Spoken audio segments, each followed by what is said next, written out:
ओम शांति। दुनिया में एक गीत है, दूर देश का रहने वाला। रूहानी बच्चों ने ये गीत तो सुना होगा, अर्थात रूहों ने इस शरीर के कान कर्मेंद्रियों द्वारा गीत सुना। रूह अर्थात मैं। दूर देश के मुसाफिर आते हैं ना, हम आत्माएं भी कौन है? मुसाफिर है ना। जो भी मनुष्य आत्माएं हैं वह इस सृष्टि पर सब मुसाफिर। आत्माओं का घर भी नहीं। आत्माएं तो निराकार है ना।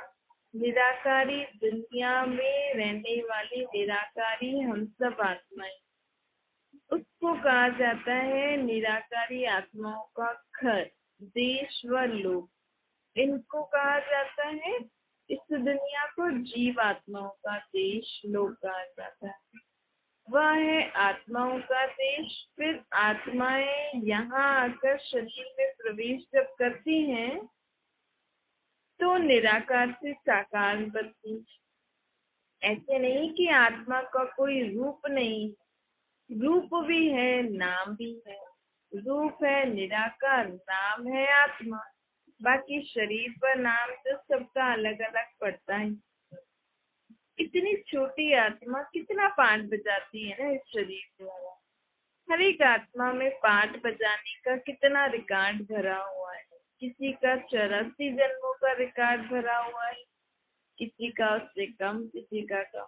हर आत्मा में कम से कम एक जन्म का रिकॉर्ड तो जरूर भरा हुआ रहता है। रिकॉर्ड एक बार बढ़ जाता है, फिर कितना बारी भी रिपीट करो वही चलेगा ना। वैसे आत्मा भी इस शरीर के अंदर रिकॉर्ड है, जिसमें 84 जन्मों का पाठ भरा हुआ है। जैसे बाप निराकार है वैसे आत्मा भी निराकार है। लेकिन परमात्मा बाप में जन्मों का पाठ नहीं भरा हुआ, परमात्मा बाप में ज्ञान का पाठ भरा हुआ। ये है डिफरेंस। हम आत्माएं और परमात्मा है एक जैसी, रूप एक जैसा है।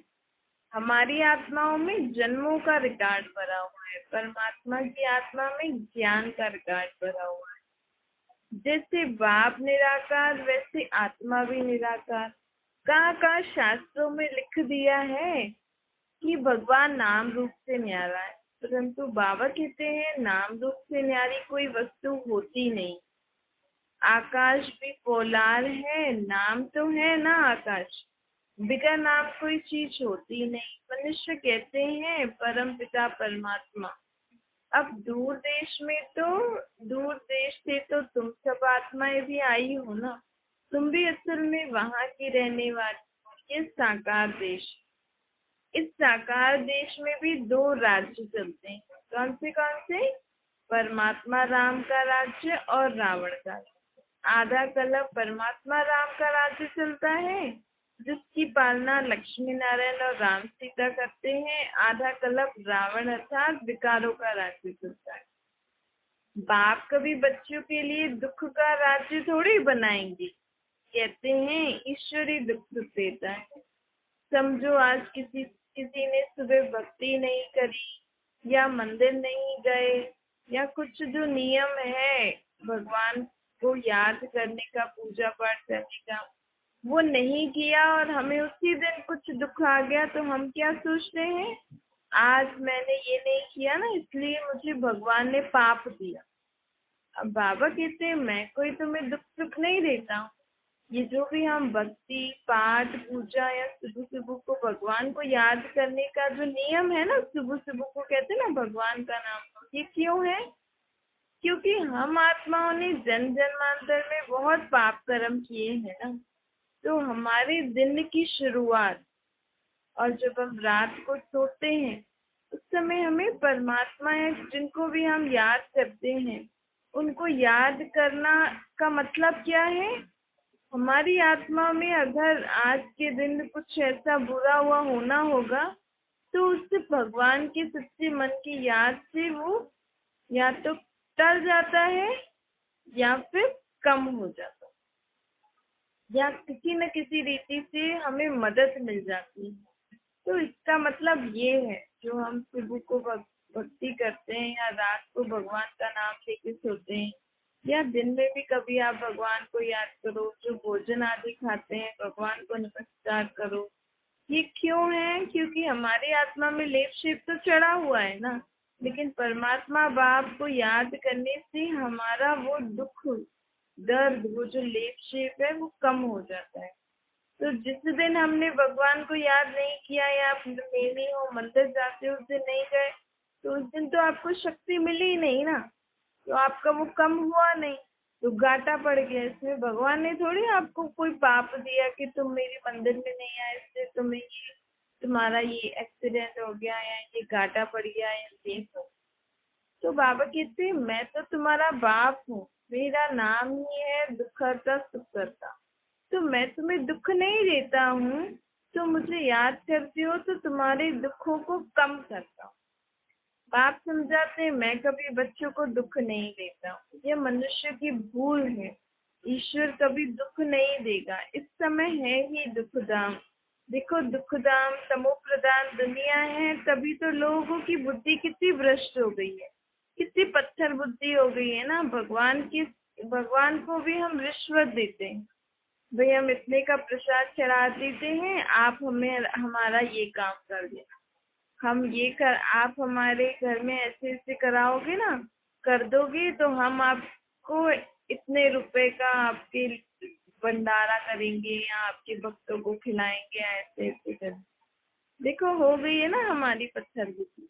हमारा बाप है वो थोड़ी कहते हैं कि तुम मेरे मंदिर या गुरुद्वारे ऐसी जगह पे मेरे नाम पे इतना धन दो तो मैं तुम्हारा काम तभी करूंगा, तुम मेरे इसको खाना खिलाओ तो मैं तुम्हारा काम करूंगा। ये तो तुमने पाप कर्म किए हैं, तुम्हारा जिससे लेना देना होगा वो पूरा हो जाएगा ना। तुम आज मंदिर में खाना खिला रहे हो तो क्यों खिला रहे हो, वो मेरे तक थोड़ी पहुंच रहा है, वो तो तुम्हारा जिससे जो हिसाब किताब होगा तुमने उनको उस वे में खिलाया, चुप्तू हो गया। ये भी चुप्तू करने का समझो। अगर खिलाया भी कुछ हिसाब किताब नहीं भी होगा तो दूसरे जन्म में तुम्हें मैं और दे दूंगा, तुम्हारा रख के मैं क्या करूंगा। तो बाबा कहते हैं देखो कैसे पत्थर बुद्धि है ना, भगवान को ही कहते हैं कि भगवान हमें दुख देता है। ये है दुखधाम तमोप्रधान दुनिया, पत्थर बुद्धि मनुष्य आत्माओं की दुनिया। ऐसे पत्थर बुद्धि मनुष्य आत्माओं को परमात्मा आके ज्ञान सुना के फिर से पारस बुद्धि बना रहा है। सुखदाता बाप हमें सुख सुख की दुनिया में ले जाने के लिए ज्ञान सुना रहे हैं, समझ दे रहा है। हर एक बात को किस रीति हम समझ के चले, वो समझ हमें भगवान हमें दे रहा है, जिससे हमारा जीवन सुख शांतिमय हो जाता है। रावण राज्य में दुख ही दुख मिलता है ना, इसलिए सोचते हैं भगवान ही हमें दुख देता है, सुख की रति नहीं है। दुखधाम में फिर सुखधाम में फिर दुख होता नहीं। परमात्मा बाबा जो हमारे लिए राज्य रच रहे हैं, जो दुनिया स्थापन कर रहे हैं, उनकी दुनिया में दुख नहीं होता है। बाप स्वर्ग की रचना रचते हैं ना, अभी अभी हम कहाँ पे हैं? संगम। इनको नई दुनिया तो नहीं कहेंगे ना, अभी हम नई दुनिया में जाने के लिए अपनी समझ को परिवर्तन कर रहे हैं। अगर ऐसी ही समझ हमारी नई दुनिया में भी रही तो फिर वहां भी हम सुख नहीं भोग सकेंगे ना भाई। अगर आत्मा को हर एक चीज से दुख भोगने की, दुखी होने की आदत पड़ जाती है ना, तो उसको कितनी भी चीजें दो वो उसमें कमी ही कमी ढूंढ के खुद भी परेशान होता है, औरों को भी परेशान करता है। ये भी एक संस्कार होता है आत्मा। कितनी बढ़िया से बढ़िया चीज दे दो, लेकिन आत्माओं में वो कुछ न कुछ नुक्स निकाल के खुद भी परेशान होने का संस्कार, दुखी होने का संस्कार होता है, औरों को भी परेशान दुखी और अशांत करने का संस्कार होता है। तो ऐसे संस्कारों को परिवर्तन करने के लिए बाबा हमें बुद्धि अर्थात समझ दे रहे हैं। नई दुनिया का नाम ही है स्वर्ग, सतयुग। अभी है पुरानी दुनिया, इसको कलयुग कहा जाता है। नई चीज अच्छी और पुरानी चीज खराब दिखाई देती है ना, तो पुरानी चीज को खलास किया जाता है ना। आजकल तो मनुष्य विख के बगैर रह ही नहीं सकता है, सोचता है ये विख ही, इसको ही सुख समझते हैं। विख का काम विकार, विष कहते हैं, गाया भी जाता है, अमृत छोड़ विष काहे को खाए। फिर कहते हैं तेरी वाणी सर्व का भला, आप जो आकर करेंगे उससे भला ही होगा। अब बाबा आए हैं, कह रहे हैं ना तेरी वाणी सर्व का भला। अब मैं आया हूँ, मैं कहता हूँ इसको छोड़ो, अब जो मैं ज्ञान अमृत पिला रहा हूँ उसको पियो तो तुम्हारे जन्म जन्मांतर के दुख दूर होंगे।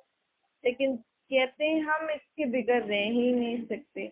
अच्छे भले चलते चलते बाबा का ज्ञान सुनते सुनते बच्चे चले जाते हैं, कहते हैं बाबा आपका ज्ञान तो बहुत अच्छा है लेकिन हम विकार बिगड़ रहे नहीं सकते। ये है रावण राज्य। मनुष्य बुरा काम ही करते हैं, बुरा काम करते हैं, दुख भोगते हैं, फिर नाम किसके ऊपर लगा देते हैं, भगवान ही दुख सुख देता है। देखो ऐसे मनुष्य आत्माओं को कितनी सजा मिलनी चाहिए ना, और उनको तो बहुत ही सजा मिलेगी जो ये बातें बाबा का ज्ञान समझ के और प्रतिज्ञा करी। एक है कि हम सुन रहे हैं लेकिन हमने प्रतिज्ञा नहीं करी कि बाबा हम आपने ये कहा हम ये करेंगे। सुनना अलग बात है, प्रतिज्ञा कर फिर अगर छोड़ के और फिर वापस से वो गलत काम किया तो बहुत पाप पड़ता है। इसलिए बाबा कहते हैं बच्चे संभल संभल के बाबा का हाथ पकड़ के चलो। बाबा तो हमारे दुखों से हमें मुक्त करने के लिए कह रहे हैं ना। बाबा कहते हैं देखो अब दुनिया का कितना समय है परिवर्तन होने में, जरा सा समय। हिस्ट्री ज्योग्राफी का चक्कर तो रिपीट होता ही है ना, कहते भी हैं बनी बनाई बन रही। तो जो बीत गया वो फिर से आना है, और जो अब हम देख रहे हैं वो फिर से 5000 साल बाद आएगा। अब हमने सतयुग देखा था, अब फिर से कल हम सतयुगी दुनिया में जाने वाले हैं। इस समय सब तमो प्रधान है, इनको कहा जाता है कयामत का समय।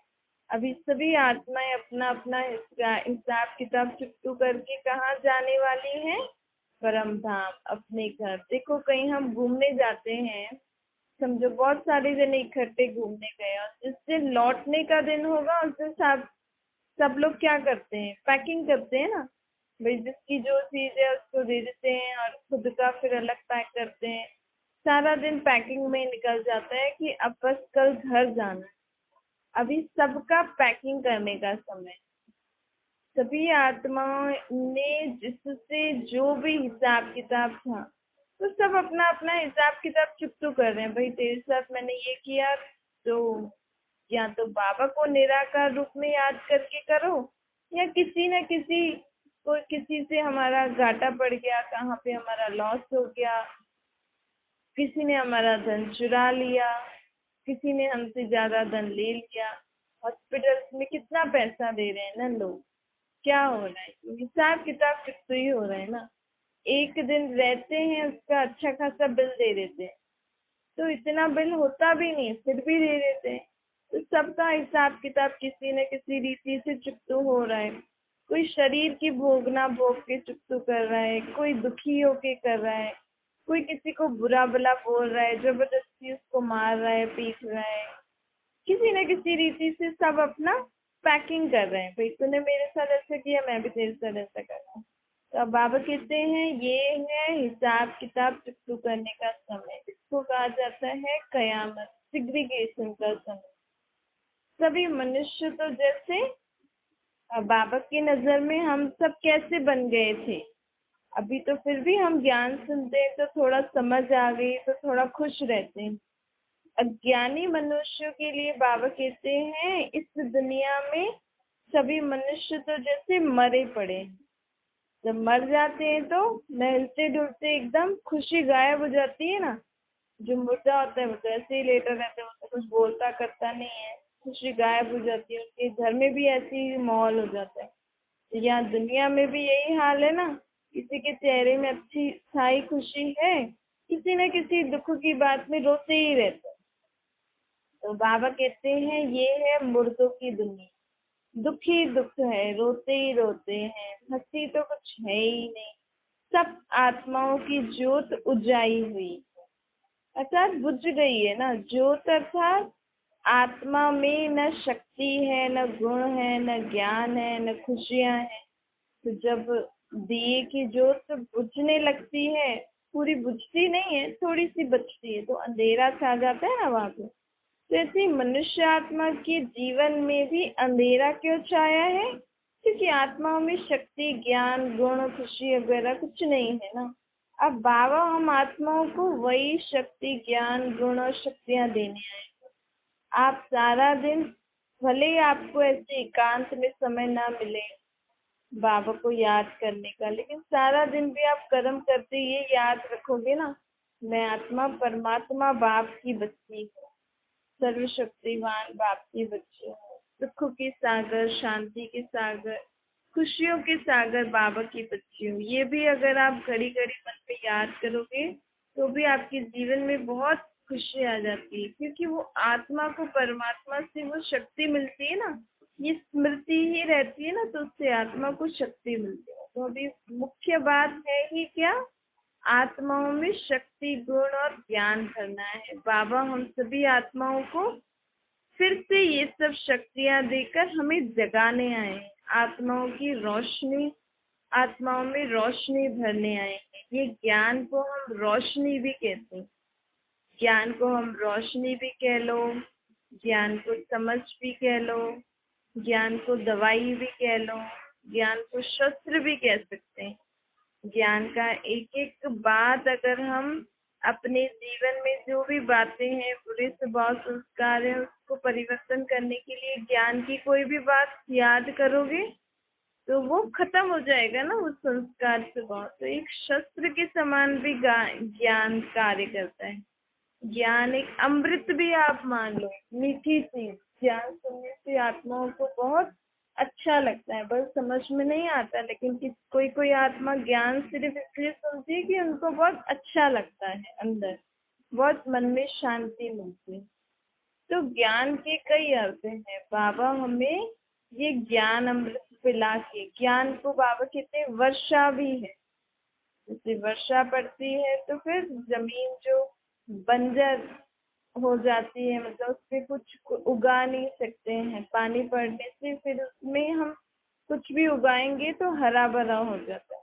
उसे हमारी आत्मा भी सूख गई थी ना, अब बाबा की इस ज्ञान की वर्षा से हमारी आत्मा भी एकदम खिली खिली हो जाती है।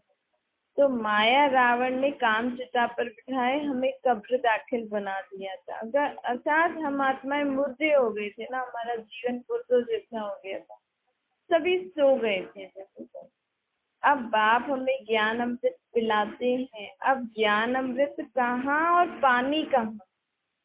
देखो, लोग, बाबा ने आत्माओं को ज्ञान अमृत अभी पिलाया, इसके बदले में लोग एक दूसरे को अमृत बांटते हैं ना, मंदिर, गुरुद्वारे और ऐसी जगह कोई त्योहार आदि में। तो उस अमृत का यथार्थ अर्थ क्या है? वो अमृत मतलब जल, जल होता है, फिर इसमें कुछ मिठास वगैरह, तुलसी के पत्तियां जैसे भी बनाते हैं। फिर वो अमृत बांटने का मतलब, इसका यथार्थ मतलब क्या है? अभी जो परमात्मा हमें, हम आत्माओं को ये ज्ञान अमृत पिला के तंदुरुस्त, शक्तिशाली बना रहे हैं, समझदार बना रहे हैं, हमारा जीवन सुख शांति में बना रहे हैं, इसी ज्ञान अमृत का यादगार भक्ति में लोग अमृत बांटते हैं। तो बाबा ऐसे ऐसे भक्ति में हर एक बात जो हम करते हैं ना, उसका स्पिरिचुअल अर्थात आध्यात्मिक रहस्य क्या है, तो वो सब अभी हमें बाबा जो अभी हमारे सब हमें दे रहे हैं ज्ञान, इसका भक्ति मार्ग में इसलिए अमृत पिलाते हैं। बाबा कहते हैं अब ज्ञान अमृत कहाँ और वो पानी का।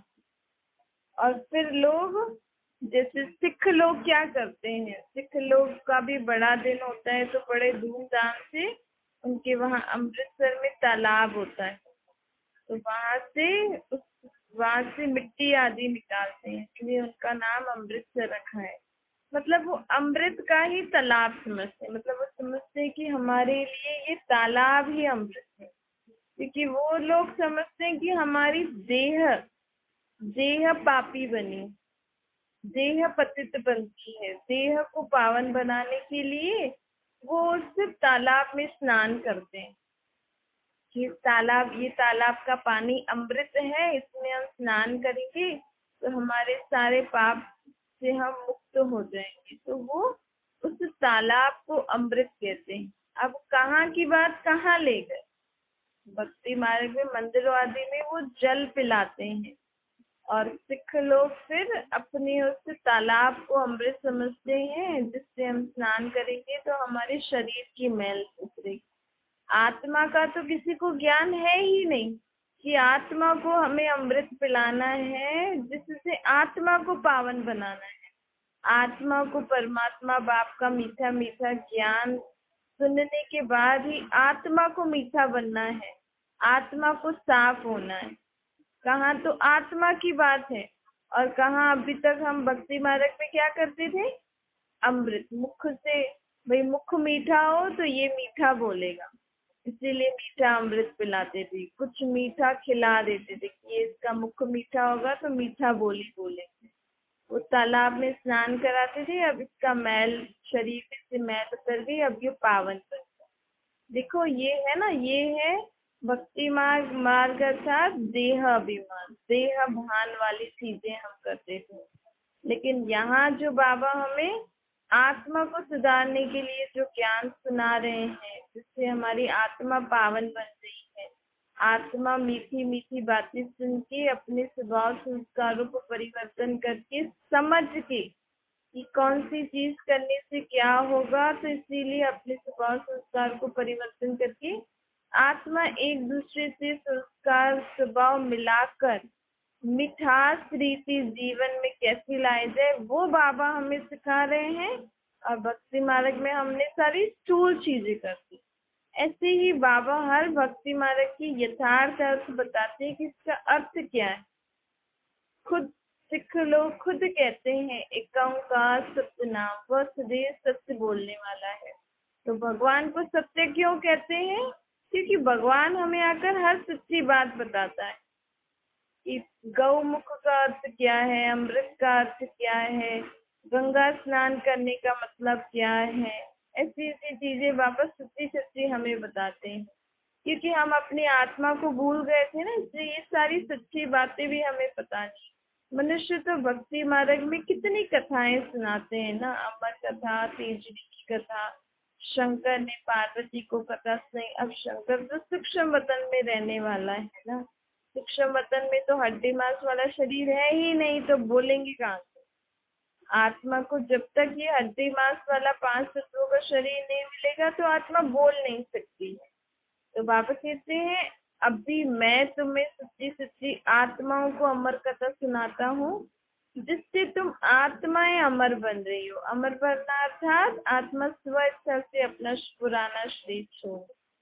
अब हम अमर लोक, सत्ययुगी अमर लोक में जाने के लिए परमात्मा बाप, परमात्मा शिव, हम आत्मा पार्वतियों को सच्ची सच्ची अमर कथा सुना रहे हैं। अब पार्वती का क्या दोष हुआ जो सिर्फ उन्हीं को ही अमर कथा सुनाई। एक पार्वती थोड़ी, उसने कुछ थोड़ी ऐसा कार्य किया होगा कि उसको अमर कथा सुनाई। जो हुआ होगा हम सब ने भी किया होगा ना। तो बाबा कहते हैं सूक्ष्म वतन में पार्वती ने क्या दोष किया जो उनको अमर कथा सुनाएंगे। शास्त्रों में ऐसी अनेक कथाएं लिख दी है। सत्यनारायण की सच्ची सच्ची कथा भी सुनाते। सत्यनारायण की कथा अगर आप कथा रोज सुनो, हर महीने सुन रहे हो, पर आप नारायण जैसे तो बने नहीं। कोई डॉक्टरी की पढ़ाई रोज पढ़ेगा तो आखिर तो उसमें डॉक्टरी की नॉलेज तो आएगी ना, भाई डॉक्टर क्या क्या करेगा, बल उसको डिग्री नहीं मिले। ऐसे ही हम अगर कथाएं पढ़ रहे हैं लेकिन हमारे अंदर वैसा परिवर्तन तो आया नहीं, हमारे नारायण जैसे गुण तो हमारे में आए नहीं, तो ये कथाएं सुनने से क्या होगा, पढ़ने से क्या होगा, वैसा स्वरूप भी तो आना चाहिए ना, वैसा बनना चाहिए। तो अब बाबा हमें सच्ची सच्ची सत्यनारायण की, तीजड़ी की अमर कथा सुना रहे हैं, जिससे हम आत्माएं नर श्री नारायण, नारी श्री लक्ष्मी अमर लोक के मालिक बनते हैं। और हमारा आत्माओं का ज्ञान का तीसरा नेत्र भी मिला है। तभी तो हम इन सब बातों को समझ सक रहे हैं ना। अगर हमें आत्मिक स्मृति ही नहीं रहेगी, आत्मिक भान ही नहीं रहेगा कि मैं आत्मा ये सुन रही हूँ, मैं आत्मा ये समझ रही हूँ, तो हमें बाबा का ज्ञान समझ में नहीं आएगा। हमने आत्मा का पाठ पक्का किया है ना, बल इसकी और गहराई में जाना है, लेकिन फिर भी स्मृति तो है ना। कई लोग तो आत्मा का शब्द सुन के ही डर जाते हैं। तो हमारा ज्ञान का तीसरा नेत्र खुला, अर्थात यही तीजड़ी की कथा है। तीजड़ी अर्थात तीसरा नेत्र खुलने की कथा। तो बाबा ने सबसे पहले हमें कौन सी कथा सुनाई? तीसरा नेत्र खुलने की कथा सुनाई। फिर सत्यनारायण और अमर लोक जाने के लिए अमर कथा सुनाई। तो बाबा भी हमें कह रहे हैं कि मैं भी तुम्हें इन कथाओं का भी यथार्थ अर्थ समझा के तुम्हें हर कथा सुना रहा हूँ। इतना प्रैक्टिकली बाबा हमें हर चीज समझा रहे कि हम वैसा बन रहे हैं, हमारा वैसा स्वरूप आ रहा है, आत्मा को स्मृति आ रही है, आत्मा को शक्ति आ रही है कि बाबा जो हमें चीजें बता रहे हैं हम उसको धारण कर सके। क्योंकि बाबा किसको देख के सुनाता है? आत्माओं को देख के। तो आत्माओं में ही स्वभाव संस्कारों को परिवर्तन करना है ना। तो बाबा हर एक चीज जब आत्माओं को देख के बताता है तो आत्मा में शक्ति आती है कि मैं भी इन चीजों को धारण कर सकूं।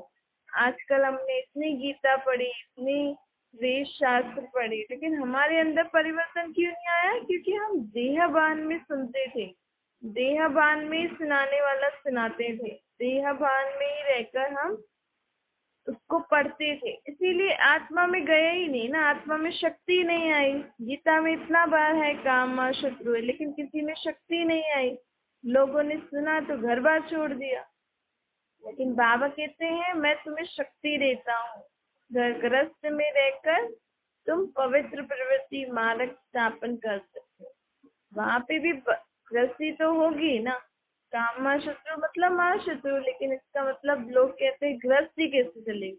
तो भगवान ने कोई सृष्टि खत्म करने के लिए थोड़े ज्ञान दे रहे हैं। भगवान कह रहे हैं तुम इस विकार को छोड़ो तो तुम्हारी आत्मा में शक्ति आएगी, तो तुम योग बल से बच्चे पैदा कर। जब हम योग बल से, आत्मा की शक्ति से हम पूरी सृष्टि को पावन बना सकते हैं, तो क्या योग बल से बच्चे पैदा नहीं हो सकते? भगवान सृष्टि को खत्म नहीं करने आए हैं, बस यहाँ का सिस्टम चेंज करने आए। क्योंकि यहाँ जो विकारी सिस्टम है ना, उससे दुख हो रहा है। तो परमात्मा अभी निर्विकारी सिस्टम बनाने आया है, जिससे हम आत्माओं का जीवन भी चलेगा, प्रवृत्ति भी बढ़ेगी और मनुष्यात्मा सुख शांति में भी रहेगी और संपत्ति भी रहेगी। जहाँ शुद्धता पवित्रता है ना, वहाँ संपत्ति आपे ही आती। कहते हैं सफाई करेंगे तो लक्ष्मी का आह्वान करते हैं। भाई लक्ष्मी का आह्वान करने के लिए घर की सफाई करनी। ये नहीं समझते कि लक्ष्मी अर्थात धन, लक्ष्मी की दुनिया में आत्मा भी साफ होगी तो शरीर भी साफ होगा, पूरी दुनिया होगी। तो सिर्फ अपने घर की सफाई करना, अच्छे कपड़े पहनने से लक्ष्मी नहीं आती है, मन में भी साफ सुथरा होना चाहिए। अर्थात हमारी सोच, हमारी बोल, हमारी कर्म भी शुद्ध होने चाहिए। तो बाबा कहते हैं अब अपनी आत्मा को भी शुद्ध करो, फिर तुम्हारी आत्मा शुद्ध हो जाएगी तो प्रकृति तो आप ही शुद्ध हो जाएगी। फिर हम नई दुनिया में जाके नया जीवन आराम से सुख शांति में वाला जिए। अच्छा, मीठी मीठी शिक्षा, मीठे मीठे से खिलाते बच्चों प्रति माता पिता बाप दादा का याद प्यार और गुड मॉर्निंग। रूहानी बाप की हम सभी रूहानी बच्चों को नमस्ते। हमारी भी रूहानी माता पिता बाप दादा को याद प्यार, गुड मॉर्निंग और नमस्ते। वरदान है विदाता के साथ साथ वरदाता बन सर्व आत्माओं में बल भरने वाले रहम दिल बनो। यदि कोई आत्मा इच्छुक है लेकिन हिम्मत न होने के कारण चाहना होते हुए भी प्राप्ति नहीं कर सकती, मतलब किसी आत्मा को अंदर से कुछ करने की इच्छा है लेकिन वो कर नहीं सकती, तो ऐसी आत्माओं के लिए विदाता अर्थात ज्ञान दाता के साथ साथ रहम दिल बन दाता बनो। अर्थात हमें क्या करना पड़ेगा उन आत्माओं के लिए? मन में शुभ भावना रखनी पड़ेगी। समझो आपका बच्चा कुछ करना चाह रहा है लेकिन वो कर नहीं पा रहा है, तो घड़ी घड़ी ऐसा नहीं बोलो ये कर नहीं पा रहा है, ये करना चाहता है। मन में उसके प्रति शुभ भावना का उसको एक्स्ट्रा बल दो। परमात्मा को याद करके उनकी आत्माओं में शक्ति भरनी है। तो ऐसे वरदानी मूर्त हमें बनना है। लेकिन ऐसा कार्य कब हम कर सकेंगे? जब हमारा हर संकल्प परमात्मा को समर्पित हो कि परमात्मा बाप, आपका ये बच्चा ये चीज करना चाह रहे हैं, तो आप अपने बच्चे में बल भरो। मेरा बच्चा नहीं है, मेरा इससे शारीरिक संबंध बीच में नहीं आना चाहिए, आत्मिक स्मृति आनी चाहिए, परमात्मा बाप की याद आनी चाहिए, तभी उस आत्मा में बल बढ़ता है। हर समय, हर संकल्प, हर कर्म में परमात्मा को याद करके हर कार्य करो, तो फिर उस आत्मा में बल बढ़ जाता है। स्लोगन है, अपने सत्य स्वरूप की स्मृति हो तो सत्यता की शक्ति आ जाएगी। हमारा सत्य स्वरूप क्या है? आत्मिक स्वरूप। अगर हमें आत्मिक स्वरूप की स्मृति रहेगी तो ही हमारे अंदर सत्यता की शक्ति आती है। जो बाबा हमें कहते हैं ना रोज रोज, ऐसे करो, ऐसे करो, ऐसे करो, तो आत्मा में वो कब शक्ति आएगी सब कार्य करने की? जब हम आत्मिक स्थिति में स्थित रहेंगे। भाई मैं आत्मा ये कर्म कर रही हूँ, उस आत्मा को मेरे बाप ने ये बोला है कर्म करने को, तो हमारे अंदर वो आत्मिक बल आता है, तो हम वो कार्य सहज भी कर सकते हैं। अच्छा।